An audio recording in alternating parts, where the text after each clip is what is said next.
hadirin yang dimuliakan Allah, pernah suatu saat dalam grup yang saya bimbing, ada seseorang yang dia menterapi seorang anak karena ibunya mengeluhkan anaknya ini nakalnya minta ampun, kalau tidak karuan. Lalu begitu diajak ngobrol orang tuanya, diajak diskusi, akhirnya si ibu ini cerita perjalanannya. Dulu Pak, anak saya ini baik-baik saja, tapi dia sering sakit-sakitan, bolak-balik masuk ke rumah sakit. Nah, suatu saat ketika dia selesai sembuh dari rumah sakit Pak, saya pernah mengucapkan kalimat begini, walah lele, sing penting sehat, nakal rapopo. Ini kisah real. Ini kisah real. Anak itu kemudian sehat walafiat, tidak pernah sakit lagi, tidak pernah bolak-balik masuk rumah sakit, tapi ada masalah baru. Apa masalahnya? Nah, kalian minta ampun. Jadi kalau anaknya panjenengan nanti misalnya, naudzubillah berulah, oh dasar anak setan, jangan. Kok kalau setan beneran sampai susah. Jadi hati-hati dengan ucapan. Maka kita ingat kisahnya, yang ini betul kisah dari kisahnya Imam As-Sudais, ya. Kisah ini sangat terkenal. Ibunda beliau ketika beliau mendapati Imam As-Sudais ketika masih kecil dulu, ketika berulah, apa yang terucap dari lisan beliau ketika marah? Yang terucap dari lisan ibundanya Imam As-Sudais ketika marah sangat, beliau mengucapkan, Imam Masjidil Haram. Jadi Pak, di kemudian hari As-Sudais ini, Imam As-Sudais menjadi seorang imam di Masjidil Haram. Jadi panjenengan nanti kalau anak bandel, dalam kepala sekolah TKIT, ya jangan ucapkan begitu. Itulah kenapa hikmahnya tadi Ibunda Hajar dengan seluruh perjalanan hidup yang begitu berat, beliau tidak mengucapkan kalimat yang buruk. Nah, ini pelajaran pertama. Pandai mengendalikan diri dan pandai mengendalikan lisan. Yang kedua, Bapak Ibu yang dirahmati Allah, saya kira rahasia besar kenapa Nabi Ismail alaihissalam, lupakan bahwa beliau seorang nabi, lupakan bahwa ayahnya seorang nabi. Salah satu rahasia kenapa anak ini tidak pernah dikunjungi oleh orang tuanya secara rutin, tidak bersama ayahnya rutin, tapi dia tumbuh menjadi anak yang baik. Salah satu rahasianya adalah ayahnya adalah ayah yang soleh.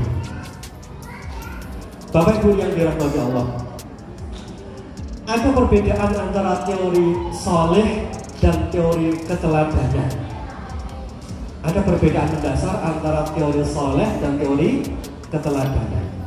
Kalau keteladanan itu begini, Pak, nek anaknya pengen rajin sholat, ya sampean ya kudu rajin sholat. Ajarono anaknya sholat. Bu, nek sampean pengen anaknya rajin ngaji, ya sampean kudu rajin ngaji. Itu namanya keteladanan.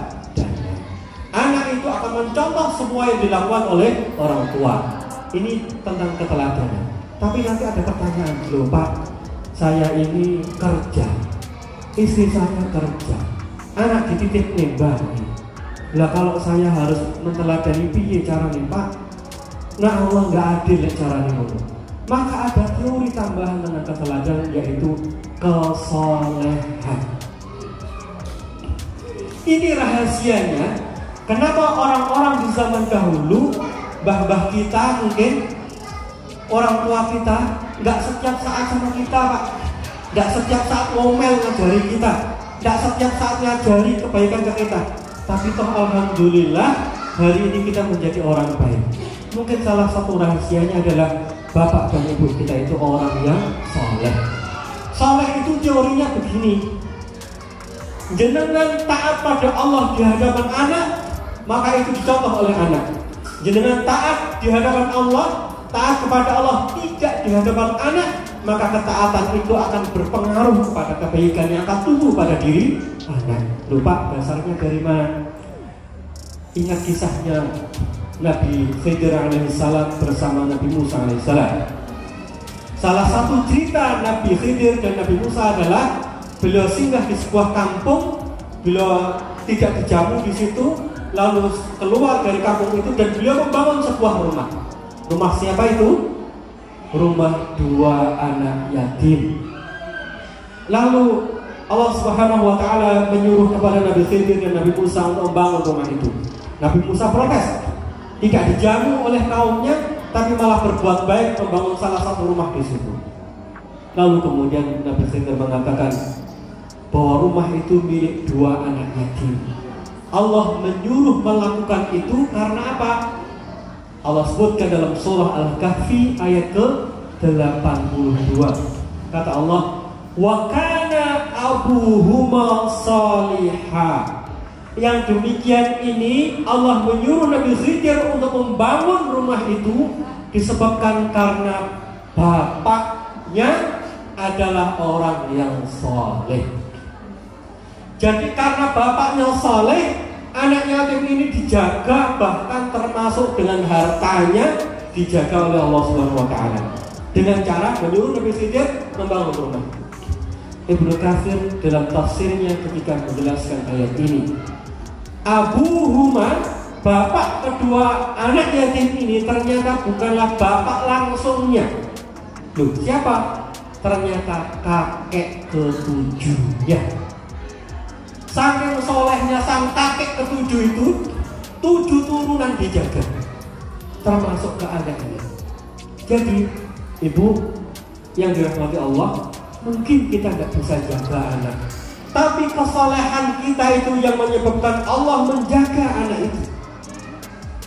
Ibu yang dirahmati Allah, hari ini anak masih TK, SD, 5 tahun lagi, 6 tahun lagi mereka pasti keluar dari rumah kita.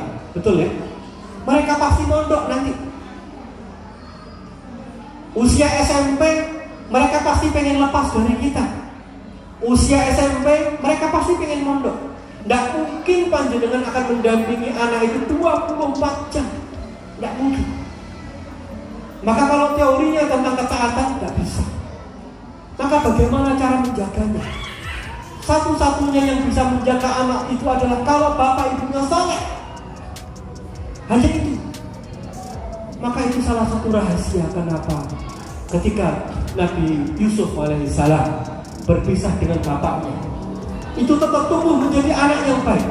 Saya tanya kepada panjenengan, Nabi Yusuf berpisah dengan bapaknya Nabi Yakub di umur berapa, Bu? Umur berapa? Di umur 12 tahun, Bu. Nabi Yusuf ketika beliau masuk sumur lalu ditemukan oleh musafir itu di usia 12 tahun. Pas persis usia anak SMP, betul ya? Pas usia anak SMP.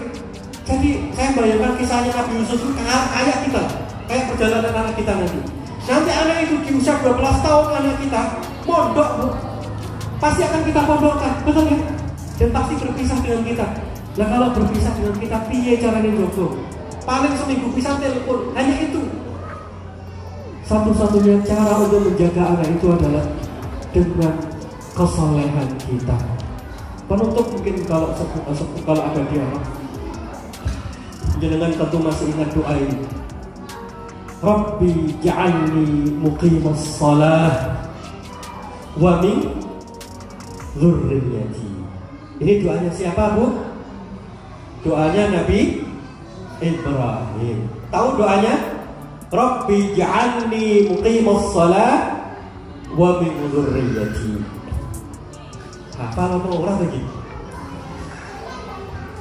Tolong nanti di-share doa itu biar dihafalkan. Ini kalau pengen anaknya rajin sholat, baca doa itu pada waktu kita sujud. Selesai baca subhana rabbiyal a'la, selesai baca fil alamin innaka hamidum majid. Baca doa itu supaya nanti anak kita rajin sholat, baik ada bapak ibunya atau tidak ada bapak ibunya.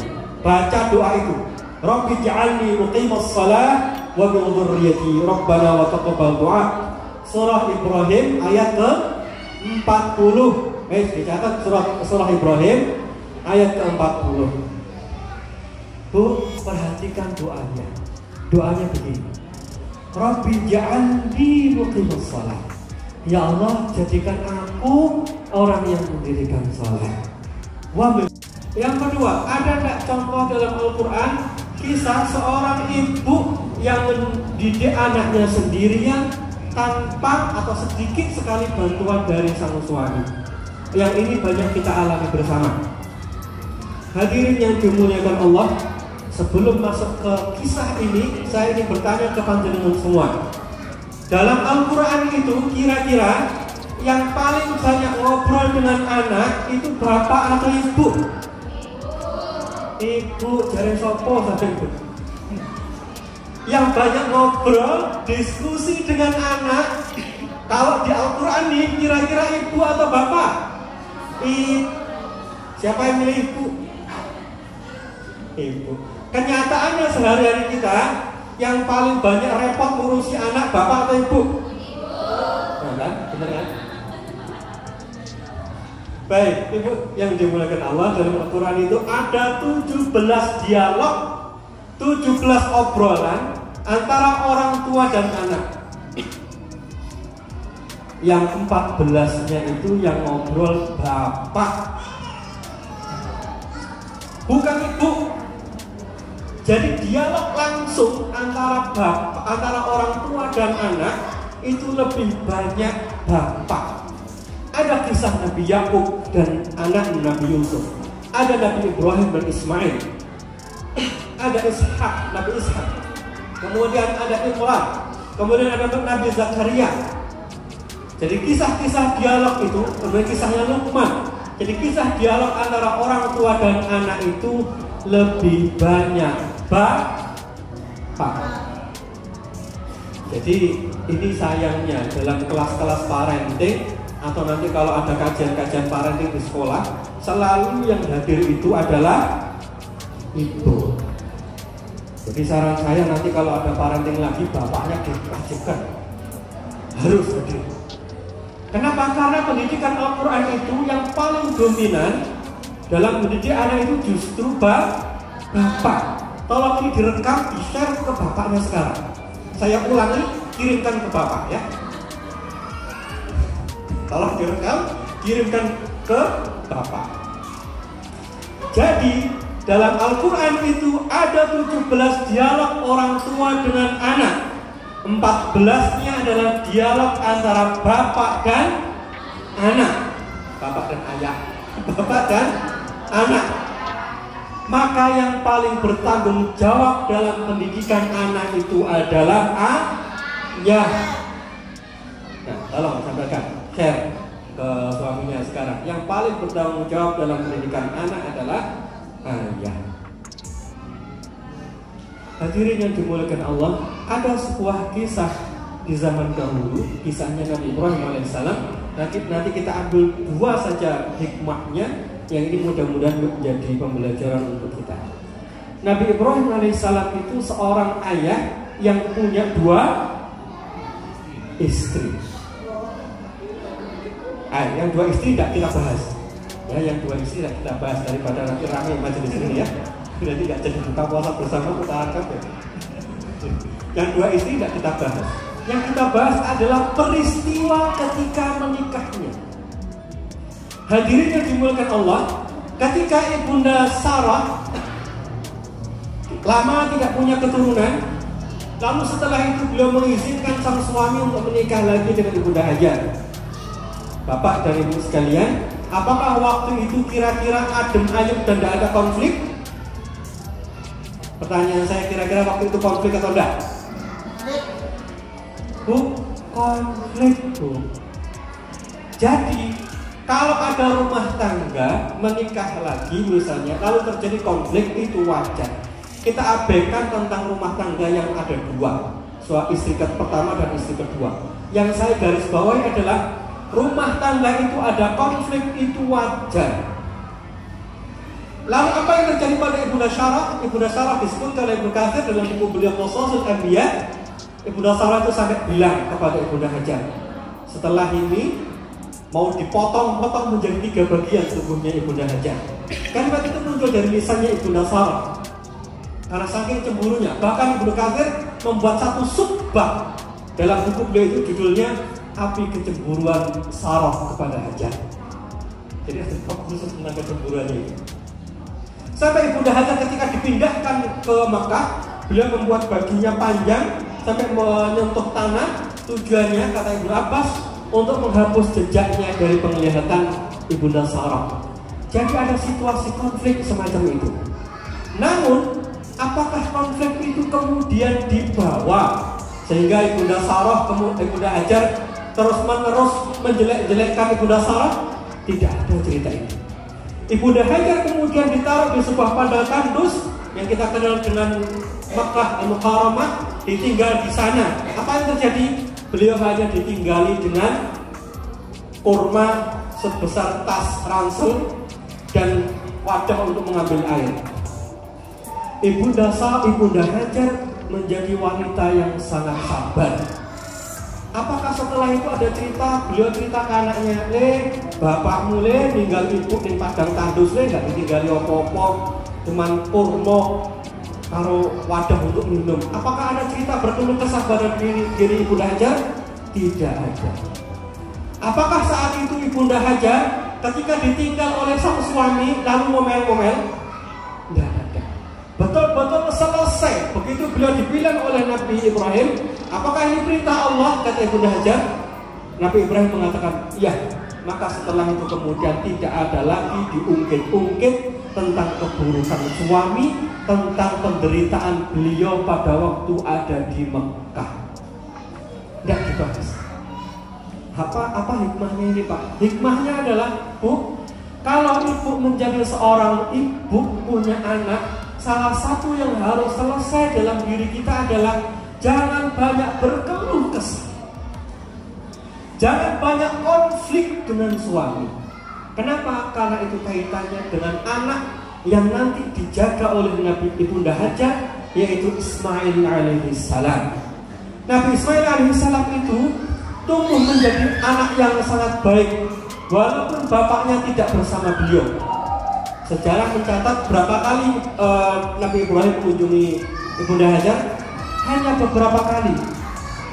Setelah ditinggal di padang tandus itu, Nabi Ibrahim datang lagi menemui Ibunda Hajar dan Ismail pada saat pembangunan sebelum pembangunan Ka'bah, pada saat peristiwa kurban ketika akan disembelih. Itu Nabi Ibrahim berkunjung dari Palestina berkunjung ke Makkah Al-Mukarramah. Waktu peristiwa penyembelihan Nabi Ismail.